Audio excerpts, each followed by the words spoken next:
గురువుగారు, శాంతి ప్రక్రియలు అంటే ఏమిటి? ఈ శాంతి ప్రక్రియలు పాటించడం వల్ల కలిగే ప్రయోజనాలేమిటి?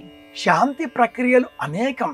సామాన్యంగా మనం చూసేటటువంటి విధానాలలో 5 సూచిస్తూ ఉంటాం మనం.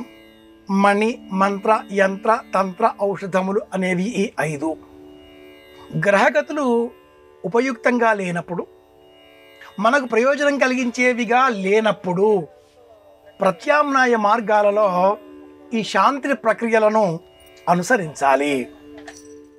ఇందులో గమనించవలసిన అంశం, శనికి సంబంధిత దోషాలు విరివిగా ఉన్నప్పుడు నూనెలో మన ప్రతిబింబం చూచి ఆ నూనెను దానమివ్వడం, తైలావలోకనం, రుద్రాభిషేకం, నక్షత్ర జపం, రాశికి సంబంధించిన జపం, నక్షత్రానికి సంబంధించిన ధాన్య లోహ దానం, రాశికి సంబంధించిన ధాన్య లోహ దానం, సువాసిని పూజ, అలాగే సంతర్పణ, సమారాధన, భోజనాదులను ఏర్పాటు చేయడం, హోమాన్ని ఏర్పాటు చేయడం, ఇలా 9 మార్గాలలో శాంతి ప్రక్రియలను సనాతన ధర్మం సూచించింది.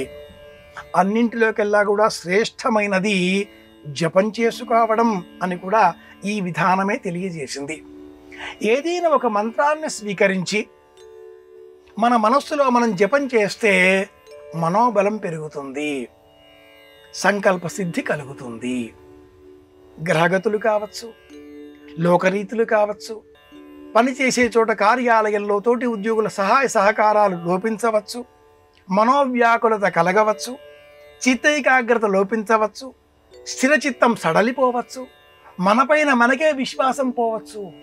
ఇలాంటి విపత్కర పరిస్థితులలో కృంగిపోకుండా తోడ్పాటును అందించేవే శాంతి ప్రక్రియలు.